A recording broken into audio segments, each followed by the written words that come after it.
Hello, ನಮಸ್ಕಾರ ಎಲ್ರಿಗೂ. Welcome to my new vlog. 2-3 ಡೇಸಿಂದ ವ್ಲಾಗ್ ಹಾಕೋಕ್ಕೆ ಆಗಿರಲಿಲ್ಲ. ವೀಡಿಯೋಸ್ ಎಲ್ಲ ಇತ್ತು, ಬಟ್ ನನಗೆ ತುಂಬ ಬ್ಯುಸಿಯಾಗಿ ಹೋಗಿದೆ. ಹಾಗಾಗಿ ನಾನು ಯಾವುದೇ ವ್ಲಾಗ್ನ ಅಪ್ಲೋಡ್ ಮಾಡೋಕ್ಕೆ ಆಗಿರಲಿಲ್ಲ. ಹಾಗಾಗಿ ಇವತ್ತು 2 o'clock ಆದರೂ ಪರವಾಗಿಲ್ಲ, ಇವತ್ತು ಒಂದು ಹಾಕೋಣ, 2-3 ಡೇಸ್ ಆಯಿತು ಅಂತ ಹೇಳಿ. ತುಂಬ ಬ್ಯುಸಿ ಇದೆ, ಸ್ವಲ್ಪ ಅಲ್ಲಿ ಇಲ್ಲಿ ಅಮ್ಮ ಬಂದಿದ್ದರು, ಹಾಗಾಗಿ ಸ್ವಲ್ಪ ಅಲ್ಲಿ ಇಲ್ಲಿ ಓಡಾಡೋದೇ ಆಗೋಗಿತ್ತು. ಸೊ ಇವತ್ತು ನಾನು ನನ್ನ ಫ್ರೆಂಡು ಮತ್ತು ಶೈಲಜಾ ಅವರು ಇಬ್ಬರೂ ಇವತ್ತು ಸಂಸದ ಕಾರ್ಯಕ್ರಮ ಇದೆ. ಸೊ ಅಲ್ಲಿಗೆ ನಾವು ಹೊರಟಿದ್ದೀವಿ. ನಾವು ಫಸ್ಟ್ ಟೈಮ್ ಲೈಫಲ್ಲಿ ಯಾವತ್ತೂ ಈ ಥರ ಕಾರ್ಯಕ್ರಮಗಳೆಲ್ಲ ಅಟೆಂಡೇ ಮಾಡಿಲ್ಲ. ಸೊ ಇತ್ತೀಚೆಗೆ ಇದ್ರ ಬಗ್ಗೆ ಎಲ್ಲ ಸ್ವಲ್ಪ ಜ್ಞಾನ ಬೆಳೀತಾ ಇದೆ ಅಂತ ಹೇಳ್ಬೋದು. ನನಗೆ ಇದನ್ನೆಲ್ಲ ಪರಿಚಯ ಮಾಡಿಸಿದ್ದು ಫಸ್ಟು ಶೈಲಜಾ ಅವ್ರ ಕಡೆಯಿಂದ ನಾನು ಇದಕ್ಕೆಲ್ಲ ಎಂಟ್ರ್ ಆಗಿದ್ದು. ಅದಾದಮೇಲೆ ನೆಕ್ಸ್ಟ್ ನಮ್ಮ ಗುರುಗಳೊಬ್ಬರು ಇದ್ದಾರೆ, ಅವರು ಅಂತಂದರೆ ನಮಗೆ ಶ್ಲೋಕಗಳು ಅದನ್ನೆಲ್ಲ ಹೇಳ್ಕೊಡ್ತಾರೆ. ಸೊ ಅವರು ನಮಗೆ ಇನ್ವೈಟ್ ಮಾಡಿದ್ದು, ಚೆನ್ನಾಗಿರುತ್ತೆ ಪ್ರೋಗ್ರಾಮ್, ಬನ್ನಿ ಅಂತ ಹೇಳಿ. ಹಾಗಾಗಿ ಹೋಗ್ತಿದ್ದೀವಿ. ಅವ್ರಿಗೂ ಫಸ್ಟ್ ಟೈಮು, ನನಗೂ ಫಸ್ಟ್ ಟೈಮು. ಇಲ್ಲಿಂದ ನೆಕ್ಸ್ಟು ನಾವು ತುಂಬ ದೂರ ಆಗುತ್ತೆ ಅಂತ ಹೇಳಿ ಮೆಟ್ರೋದಲ್ಲಿ ಹೋದ್ವಿ. ಸೊ ಮೆಟ್ರೋ ಟ್ರೈನ್ ಬಂತು, ಇವಾಗ ಹೊರಡೋಣ ಅಂತ ಹೇಳಿ. ನೋಡೋಣ ಹೇಗಿರುತ್ತೆ ಅಂತ ನಾನು ಕಾರ್ಯಕ್ರಮ ಅಟೆಂಡ್ ಮಾಡಿದ್ಮೇಲೆ ಹೇಳ್ತೀನಿ. ನಾವು ಯಾವತ್ತೂ ಅಟೆಂಡ್ ಮಾಡಿಲ್ಲ. ನಾವೆಲ್ಲ ಹೇಗೆ ಅಂದರೆ ಹಳ್ಳಿನಲ್ಲೇ ಬೆಳೆದಿದ್ದು. ನಾವೆಲ್ಲ ಸರ್ಕಾರಿ ಹಿರಿಯ ಪ್ರಾಥಮಿಕ ಶಾಲೆಯ ಮಕ್ಕಳು ಅಂತ ಹೇಳ್ಕೊಳ್ಳೋದಕ್ಕೆ ತುಂಬಾ ಹೆಮ್ಮೆ ಅಂತಲೇ ಅನಿಸುತ್ತೆ ನಮಗೆ. ನಾವೆಲ್ಲ ಗೌರ್ಮೆಂಟ್ ಸ್ಕೂಲ್ ಸ್ಟೂಡೆಂಟ್ಸು. ಸೊ ಹಾಗಾಗಿ ನಾವು ಬೆಳೆದಂಥ ವಾತಾವರಣದಲ್ಲಿ ಈ ರೀತಿಯ ಯಾವುದೇ ಒಂದು ಇದೆಲ್ಲ ಇರ್ತಿರಲಿಲ್ಲ. ಹಾಗಾಗಿ ಸೊ ಬನ್ನಿ ಇವಾಗ ಹೋಗೋಣ. ನಮಗೂ ಒಂಥರ ನಮ್ಮ ಫ್ರೆಂಡ್ಸ್ಗಳ ಜೊತೆ ಎಲ್ಲ ಟ್ರಾವೆಲ್ ಮಾಡೋದಕ್ಕೆ ಎಷ್ಟು ಖುಷಿ ಅನಿಸುತ್ತೆ ಅಲ್ವಾ. ಫ್ಯಾಮಿಲಿ ಜೊತೆ ಸಾಮಾನ್ಯವಾಗಿ ಮಾಡ್ತಿರ್ತೀವಿ, ಬಟ್ ಫ್ರೆಂಡ್ಸ್ ಸಿಕ್ಕಿದಾಗ ನಾವು ಎಲ್ಲಾದರೂ ಹೊರಗಡೆ ಹೋಗೋದು ಅಥವಾ ನಾವೇನಾದರೂ ಹೊರಗಡೆ ಟ್ರಾವೆಲ್ ಮಾಡೋದಕ್ಕೆ ತುಂಬಾ ಖುಷಿ ಅನಿಸುತ್ತೆ. ನನಗಿದೆಲ್ಲ ಫಸ್ಟ್ ಟೈಮು. ನಾವು ನನ್ನ ಫ್ರೆಂಡ್ಸ್ ಜೊತೆ ಹೋಗಿದ್ದು. ಸಾಮಾನ್ಯ ನಮ್ಮ ಮಕ್ಕಳ ಜೊತೆ ಹೋಗ್ತಿರ್ತೀನಿ, ಇಲ್ಲ ನಮ್ಮ ಹಸ್ಬೆಂಡ್ ಜೊತೆ, ಇಲ್ಲ ನಮ್ಮ ಅಮ್ಮನ ಜೊತೆ ಹೋಗ್ತಾ ಇರ್ತೀನಿ ಎಲ್ಲಾದರೂ ಹೊರಗಡೆ. ಸಾಮಾನ್ಯ ಅಷ್ಟಾಗಿ ಹೋಗೋಲ್ಲ. ಸೊ ನಾನೀಗ ಮೆಟ್ರೋ ಸ್ಟೇಷನ್ ಎಷ್ಟಾಗುತ್ತೆ ಅಷ್ಟು ರೆಕಾರ್ಡ್ ಮಾಡಿಕೊಂಡೆ. ಮತ್ತು ಅದಾದಮೇಲೆ ನೆಕ್ಸ್ಟ್ ಅಲ್ಲಿಂದ ಸ್ವಲ್ಪ ದೂರ ಆಗ್ತಿತ್ತು, ಹಾಗಾಗಿ ನಾವು ಆಟೋ ಮಾಡ್ಕೊಂಡು ಮತ್ತೆ ಪುನಃ ಆಟೋದಲ್ಲಿ ಹೊರಟ್ವಿ. ಸೊ ಫೈನಲಿ ರೀಚ್ ಆದ್ವಿ. ಇವಾಗ ಬನ್ನಿ ನೋಡೋಣ. ಇನ್ನೇನು ಸ್ವಲ್ಪ ದೂರ ಇದೆ ಅಷ್ಟೇ. ತುಂಬ ಚೆನ್ನಾಗಿರುತ್ತೆ ಅಂತ ಹೇಳಿದ್ದಾರೆ. ನಾನು ಅದರಲ್ಲಿ ಏನೇನು ತಿಳ್ಕೊಂಡೆ, ನನಗೇನು ಅನ್ನಿಸ್ತು ಅದು ಕೇಳಿದ್ಮೇಲೆ ಅಂತೆಲ್ಲ ನಾನು ನಿಮ್ಮ ಜೊತೆ ಶೇರ್ ಮಾಡ್ಕೋಬೇಕು ಅಂತ ತುಂಬ ಕಾತುರದಿಂದ ಕಾಯ್ತಾ ಇದ್ದೀನಿ. ಹಾಗಾಗಿ ಸೊ ಇದು ಫೈನಲಿ ರೀಚ್ ಆದ್ವಿ ನಾವು. ತುಂಬಾ ಹೊರಗಡೆ ಎಲ್ಲ ಅಲಂಕಾರ ಮಾಡಿದರು. ಅದನ್ನೆಲ್ಲ ಸ್ವಲ್ಪ ನಾನು ಹಾಗೆ ವಿಡಿಯೋ ಮಾಡಿಕೊಂಡೆ, ಚೆನ್ನಾಗಿತ್ತು ಅಂತ ಹೇಳಿ. ಅದಾದಮೇಲೆ ಎಂಟ್ರೆನ್ಸಲ್ಲೇ ನಮ್ಮ ಗಣಪಂದು ವಿಗ್ರಹ ಕೂಡ ಇಟ್ಟಿದ್ರು. ಸೊ ಕೈ ಮುಗಿದು ನೆಕ್ಸ್ಟು ಹೋಗೋಣ ಅಂತೇಳಿ ತುಂಬ ಚೆನ್ನಾಗಿ ಅಲಂಕಾರ ಕೂಡ ಮಾಡಿದರು. ಹಾಗಾಗಿ ನಾನು ಸ್ವಲ್ಪ ವೀಡಿಯೋ ಮಾಡಿಕೊಂಡೆ. ಸೊ ಅದಾದಮೇಲೆ ಎಂಟ್ರಾದ್ವಿ. ನಾವು ಕರೆಕ್ಟ್ ಟೈಮ್ಗೆ ಎಂಟ್ರಾದ್ವಿ ಅಂತಲೇ ಹೇಳ್ಬೋದು. ಇತ್ತೀಚೆಗೆ ಅದರ ಪಾಸಿಟಿವಾಗಿ ನಾವು ಯೋಚನೆ ಮಾಡೋದ್ರಿಂದ ಏನಾಗುತ್ತೆ, ಯಾವುದೇ ನೆಗೆಟಿವ್ ಥಾಟ್ಸು ಬರಲ್ಲ. ಯಾವಾಗಲೂ ಆಗೋದೇ ಇಲ್ಲ ನನ್ನ ಕೈ, ಅಯ್ಯೋ ಆಗುತ್ತಾ ಅದನ್ನು ಬಿಟ್ಬಿಡ್ಬೇಕು ನಾವು ಯಾವತ್ತೂ ಅಂತ ನನ್ನ ಆಗಿರುವಂಥ ಅನುಭವಗಳನ್ನ ಆಗುತ್ತೆ ಅಂತ ಯಾವಾಗಲೂ ನಾವು ಪಾಸಿಟಿವ್ ಹೋಪ್ಸ್ ಇಟ್ಕೊಂಡಾಗ ಒಂದಲ್ಲ ಒಂದು ರೀತಿಯಲ್ಲಿ ದೇವ್ರು ನಮಗೆ ಅದನ್ನು ಕೊಡ್ತಾನೆ ಅಂತ ಅನ್ನೋದು ನನ್ನ ಭಾವನೆ. ನನಗೆ ಇತ್ತೀಚೆಗೆ ಆಗುವಂಥ ಅನುಭವಗಳಲ್ಲಿ ನನಗೆ ಆಗಿರೋದನ್ನ ನಾನು ನಿಮ್ಮ ಜೊತೆ ತಿಳಿಸ್ಕೊತಾ ಇದ್ದೀನಿ. ಈ ಸತ್ಸಂಗ ಅಂತ ಅಂದರೆ ನನಗೂ ಗೊತ್ತಿಲ್ಲ, ಇದನ್ನು ಸತ್ಸಂಗ ಅಂತ ಕರೀತಾರೆ ಅಂತಲೂ ಗೊತ್ತಿಲ್ಲ, ಏನು ಅಂತಲೂ ಗೊತ್ತಿಲ್ಲ. ಇದ್ರ ಬಗ್ಗೆ ಝೀರೋ ನಾಲೆಡ್ಜ್ ಅಂತಲೇ ಹೇಳ್ಬೋದು.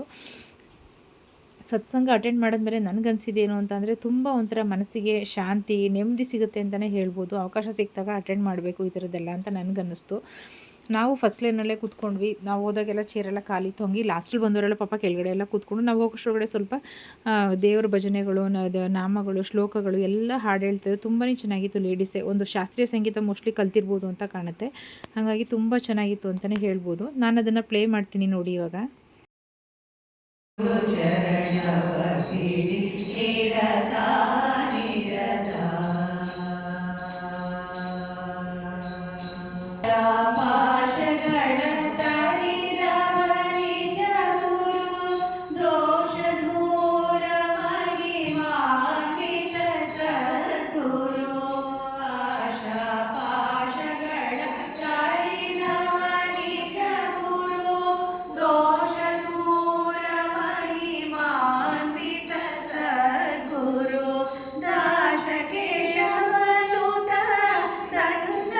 ಕೇಳಿದ್ರಲ್ಲ ಫ್ರೆಂಡ್ಸ್ ಹೇಗಿತ್ತು ಅಂತ ಹೇಳಿ, ಎಷ್ಟು ಚೆನ್ನಾಗಿ ಹಾಡು ಹೇಳ್ತಿರೋ. ಸುಮಾರು ಒಂದು 10ರಿಂದ 12 ಜನ ಲೇಡೀಸ್ ಕೂತಿದ್ರು.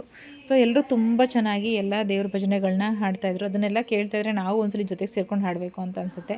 ಆ ಥರದ್ದು ನೋಡೋಣ, ಮುಂದೆ ಏನಾದರೂ ಅವಕಾಶ ಸಿಕ್ಕಿದಾಗ ನಾವು ಎಲ್ಲ ಚೆನ್ನಾಗಿ ಕಲಿತು ನಾವು ಒಂದ್ಸಲಿ ಅವಕಾಶ ಸಿಕ್ಕಿದಾಗ ನಾವು ಮಾಡೋಣ ಜೀವನದಲ್ಲಿ ಅಂತ ಅಂದ್ಕೊಂಡಿದ್ದೀವಿ. ನೋಡೋಣ.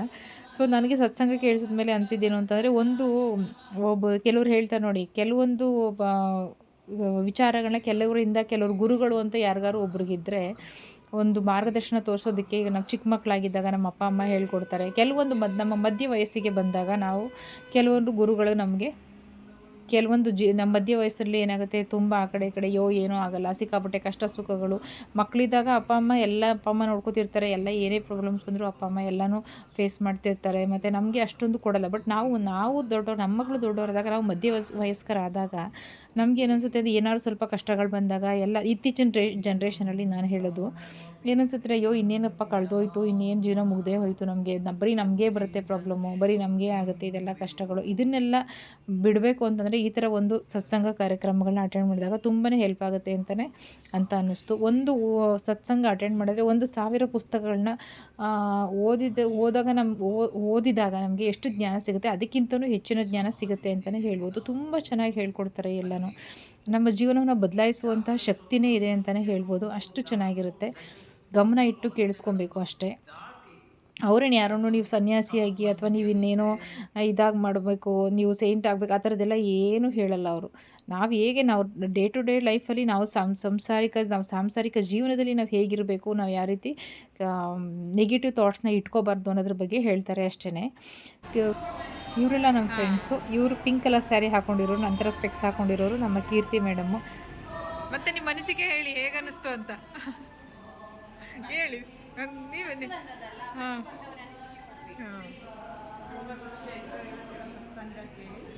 ಚೆನ್ನಾಗಿತ್ತು. ತುಂಬ ಮಿಷನ್ಗೆ ಬಂದಿದ್ವು, ಬೆಳಿಗ್ಗೆ 6:30ಗೆ ಬಂದಿದ್ದೇವೆ. ತುಂಬ ಚೆನ್ನಾಗಿತ್ತು. ನೀವು ಹೇಳಿ. ತುಂಬ ಚೆನ್ನಾಗಿತ್ತು, ಖುಷಿ ಆಯಿತು. ನೀವು ಚೆನ್ನಾಗಿ ಹೇಳ್ತೀರಾ, ನೀವು ಹೇಳಿ. ಯಾವಾಗಲೂ ಬರ್ತಾ ಇರ್ತೇನೆ. ಇವತ್ತು ನನ್ನ ಸ್ಟೂಡೆಂಟ್ಸನ್ನು ಕರ್ಕೊಂಡು ಬಂದದ್ದು ತುಂಬ ಖುಷಿ ಆಯಿತು. ನಾನು ಹೇಳಿದ ಕೂಡಲೇ ನನ್ನ ಮಕ್ಕಳು ಬಂದ್ರಲ್ಲ, ನನಗೆ ಖುಷಿ ಆಯಿತು. ನಮ್ಮ ಗುರುಗಳು ನೋಡಿ ತುಂಬ ಖುಷಿ ಆಯಿತು. ನಮಗೆ ಶ್ಲೋಕ ಎಲ್ಲ ಹೇಳ್ಕೊಂಡು ಮೇಡಮ್ ಅಂತ ತುಂಬ ಖುಷಿ ಆಯಿತು. ಇವರು ಫಸ್ಟ್ ಟೈಮ್ ನೋಡಿದ್ದು ನಾವು. ಇವರು ನಮ್ಮ ನಾವು 3 ಜನ ಸ್ಟೂಡೆಂಟ್ಸು. ನಾವು 3 ಜನ ಸ್ಟೂಡೆಂಟ್ಸ್ ಇರೋದು. ನೋಡಿ, ಇವಾಗ ನಾವು ಪರಿಚಯ ಮಾಡಿಸೋದಲ್ಲ, ಇವರೆಲ್ಲ ನಮ್ಮ ಗುರುಗಳು, ನಮ್ಮ ಕೀರ್ತಿ ಮೇಡಮು. ಸೊ ಅವರೆಲ್ಲ ಬಂದಿದ್ದರು. ಅವರು ಎಲ್ಲ ಸೇರಿಕೊಂಡು ಎಲ್ಲ ಮಾತುಕತೆ ಆಡ್ಕೊಂಡ್ರು. ಎಲ್ಲರೂ ತುಂಬ ನಾವು ಫಸ್ಟ್ ಟೈಮ್ ಎಲ್ಲ ಒಬ್ರಿಗೊಬ್ರು ಮೀಟ್ ಆಗಿದ್ದು, ಎಲ್ಲ ಮಾತಾಡ್ಕೊಂಡು ಇವಾಗ ಪ್ರಸಾದ ಇತ್ತು. ಸೊ ಪ್ರಸಾದ ತೊಗೊಂಡು ಹೊರಡೋಣ ಅಂತ ಹೇಳಿ ಎಲ್ಲರೂ ಕೆಳಗಡೆ ಹಾಲಿಗೆ ಬಂದ್ವಿ, ಡೈನಿಂಗ್ ಹಾಲ್ಗೆ. ಇವಾಗೆಲ್ಲ ಕೀರ್ತಿ ಮೇಡಮ್ ಮಗಂದು ಬರ್ತ್ಡೇ ಕೂಡ ಇತ್ತು. ಸೊ ಹಾಗಾಗಿ ಅವರು ಒಂದು ಕೇಕ್ ಕೂಡ ಮಾಡ್ಕೊಂಬಂದಿದ್ದಾರೆ ಮನೆಯಲ್ಲೇ. ಜಾಮೂನ್ ಪ್ಯಾಕೆಟಲ್ಲಿ ಮಾಡುವಂಥದ್ದು ತುಂಬಾ ಈಸಿ. ನಿಮಗೆ ರೆಸಿಪಿ ಬೇಕಂದರೆ ಕಮೆಂಟ್ಸ್ ಮಾಡಿ, ಅವ್ರು ತಿಳಿಸ್ಕೊಡ್ತಾರೆ. ಅವ್ರು ನಮಗೆಲ್ಲರೂ ಅರಿಶಿನ ಕುಂಕುಮಕ್ಕೆ ಫಸ್ಟ್ ಟೈಮ್ ಮೀಟ್ ಮಾಡ್ತಿದ್ದೀವಲ್ಲ ಅಂತ ಹೇಳಿ ಒಂದು ಇನೋವೇಟಿವ್ ಆಗಿ ಮನೇಲಿರುವಂಥ ವಸ್ತುಗಳಲ್ಲೇ ಮಾಡ್ಕೊಬಂದಿದ್ದಾರೆ.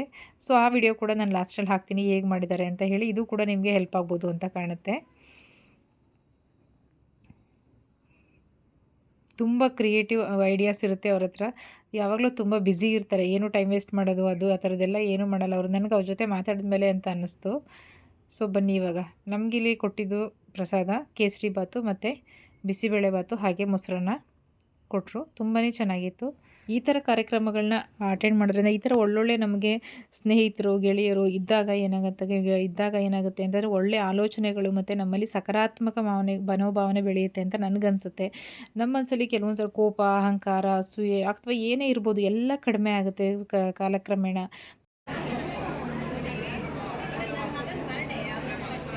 Okay.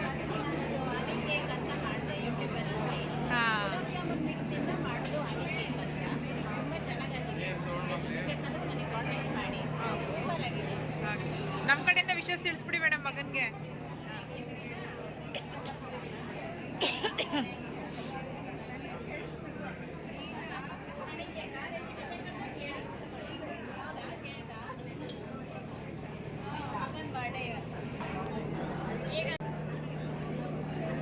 First madam cake taste ಮಾಡಿ. ಇನ್ನೊಂದು ಪೀಸ್ ಹಾಕ್ತೀನಿ, ಸಣ್ಣದಾಯ್ತು. ಚೆನ್ನಾಗಿದೆಯಾ? ಭಾಳ ಸುಲಭ ಇದೆ ರೀ. ಗುಲಾಬ್ ಜಾಮೂನ್ ಮಿಕ್ಸಿಂದ ಮಾಡೋದು. ಒಂದು ಪ್ಯಾಕೆಟ್ ಇತ್ತು, ತಕ್ಷಣ ಇದು ಹಾಲಲ್ಲಿ ಕಲಿಸೋದು. ಮತ್ತು ಓವನ್ ಬೇಡ, ಹಂಗೆ ಕುಕ್ಕರಲ್ಲೇ ಮಾಡಿದರೆ ಇತ್ತು. ಓವನ್ ಇಲ್ಲದವ್ರು ಕೂಡ ಈ ಕೇಕ್ ಮಾಡ್ಬೋದು. ಓವನ್ ಇಲ್ಲ ಅಂತ ತಲೆ ಬಿಸಿ ಮಾಡಲಿಕ್ಕಿಲ್ಲ. ನಾನು ಮೊನ್ನೆ ಬಿಸ್ಕೆಟ್ ಮಾಡಿದ್ದೆ. ಹೌದಾ? ಗೋಧಿ ಹಿಟ್ಟದು. ಹೌದಾ? ಟೇಸ್ಟ್ ಚೆನ್ನಾಗಿದೆ. ಅವ್ರದ್ದು ತೆಗೆ ಸ್ವೀಟ್ ಜಾಸ್ತಿಯಾಗಿ ಏನಾಗೋಯ್ತು, ಕಪ್ಪಾಗೋಯ್ತು. ಹೌದಾ? ಟೇಸ್ಟ್ ಅಂತೂ ಚೆನ್ನಾಗಿತ್ತು. ಚೆನ್ನಾಗಿರ್ತಲ್ಲ.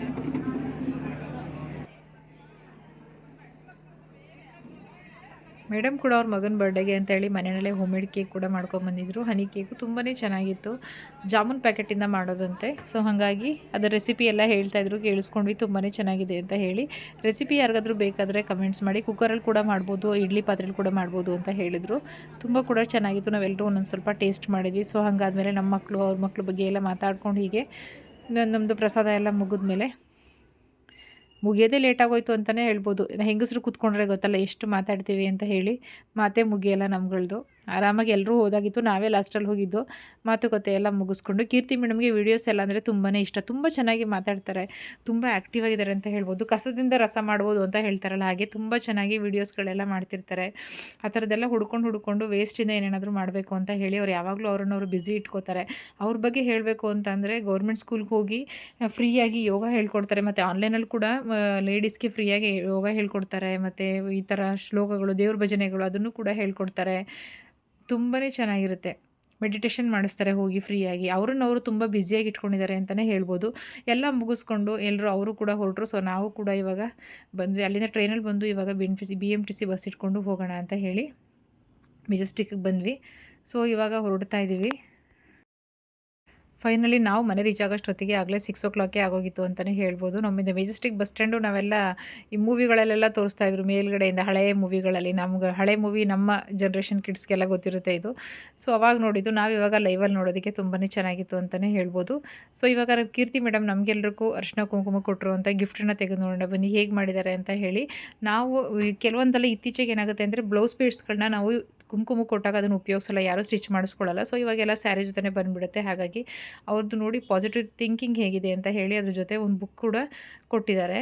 ಒಂದು ಸ್ವಾಮಿ ವಿವೇಕಾನಂದರದ್ದು ಒಂದು ಕೋಟ್ ಇರುತ್ತೆ ಅದರಲ್ಲಿ, ಅದನ್ನು ಕೊಟ್ಟಿದ್ದಾರೆ. ಮತ್ತು ರಾಮಕೃಷ್ಣ ಪರಮಹಂಸರದ್ದು ಕೂಡ ಒಂದು ಕೊಟ್ಟಿದ್ದಾರೆ. ಬ್ಲೌಸ್ ಪೀಸಲ್ಲಿ ಎಷ್ಟು ಡಿಸೈನಾಗಿ ಮಾಡಿದ್ದಾರೆ ನೋಡಿ. ವೇಸ್ಟ್ ಆಗಬಾರ್ದು, ಸುಮ್ಮನೆ ಒಬ್ಬರಿಂದ ಒಬ್ರಿಗೆ ಒಬ್ಬರ ಕೈಯಿಂದ ಒಬ್ಬರ ಕೈಗೆ ಹೋಗ್ತಿರುತ್ತೆ, ಬಟ್ ಯಾರೂ ಉಪಯೋಗಿಸಲ್ಲ ಅಂತ ಹೇಳಿ ದೇವ್ರ ಹತ್ರ ಹಾಕೋದಕ್ಕೆ, ದೇವ್ರ ಮನೆಯಲ್ಲಿ ಇದನ್ನು ಉಪಯೋಗಿಸ್ಬೋದು. ಇನ್ನೊಂದು ಬ್ಲೌಸ್ ಪೀಸ್ ತೊಗೊಂಡು ಅದಕ್ಕೆ ಸೈಡ್ಗೆ ಬಾರ್ಡ್ರ್ ಥರ ಸ್ಟಿಚ್ ಮಾಡಿ ಕೊಟ್ಟಿದ್ದಾರೆ. ನಾವಿನ್ನು ಬೇರೆ ಯಾವ ರೀತಿನಾದರೂ ಡೆಕೋರೇಷನ್ ಪರ್ಪಸ್ಗೆ ನಾವು ಇದನ್ನು ಯೂಸ್ ಮಾಡ್ಬೋದು. ಇದೊಂದು ಒಳ್ಳೆ ಟಿಪ್ಸ್ ಅಂತಲೇ ಹೇಳ್ಬೋದು ಎಲ್ರಿಗೂ. ಯಾರು ತುಂಬಾ ಚೆನ್ನಾಗಿದೆ ಈ ಒಂದು ಐಡಿಯಾ ಕೀರ್ತಿ ಮೇಡಮ್ದು. ಸೊ ಎಲ್ಲರೂ ಮನೇಲಿ ಬ್ಲೌಸ್ ಪೀಸ್ ಇದ್ದೇ ಇರುತ್ತೆ. ಎಲ್ಲರೂ ಈ ಥರ ಇನೋವೇಟಿವ್ ಆಗಿ ಏನಾದ್ರು ಒಂದು ಮಾಡಿ ಮತ್ತು ಯೂಸ್ ಮಾಡ್ಕೊಳ್ಳಿ ಅಂತ ಹೇಳ್ತೀನಿ. ಈ ನಮ್ಮ ವಿಡಿಯೋ ಇಷ್ಟ ಆದರೆ ಲೈಕ್ ಮಾಡಿ, ಶೇರ್ ಮಾಡಿ. Thanks for